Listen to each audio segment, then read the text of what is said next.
সাবেক প্রধানমন্ত্রী ও BNP chairperson Begum Khaleda জিয়ার আত্মার মাগফিরাত কামনায় চাঁপাইনবাবগঞ্জে বিশেষ দোয়া মাহফিল অনুষ্ঠিত হয়েছে। সোমবার 5 জানুয়ারি মহিপুর কলেজ মাঠে এ দোয়া মাহফিলের আয়োজন করে সদর উপজেলার গোবরাতলা ইউনিয়ন বিএনপি।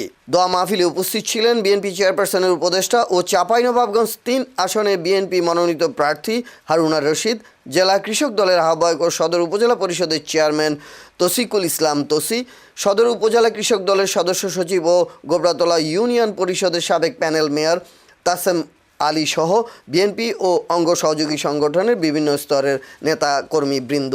2008 মানসিক নির্যাতন করেছে, আপনারা দেশবাসী জানেন। তার এই নির্যাতনের শিকারের বাংলাদেশের জনগণ, এই জনগণ আপনাদের কাছে বিরুদ্ধভাবে বিবরণ করেছে। আজকে দেখেন দেশনেত্রী বেগম খালেদা জিয়ার উত্তরসূরি হলেন সম্মানিত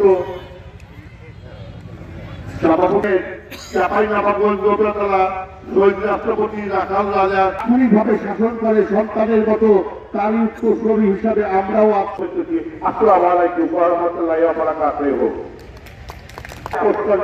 তার আদেশে অনুপ্রাণিত হয়ে আজকে আমরা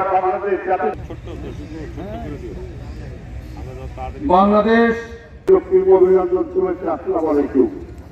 আজকে আসলে বক্তব্য দেওয়ার বাংলাদেশের লক্ষ্য জনতা মা বোনেরা তারই সন্তান। এই বলে আমি আমার দেশনেত্রী খালেদা জিয়ার বিরুদ্ধে যেমন একটি দুর্নীতি ও অন্যায়ের সম্মানিত আহ্বায়ক চাঁপাইনবাবগঞ্জ সদর উপজেলাকে আমাদের একজন অভিভাবক ছিল। এই অভিভাবক সভাপতি উপস্থিত আমাদের বাংলাদেশ জাতীয়তাবাদী দলের সাবেক চেয়ারম্যান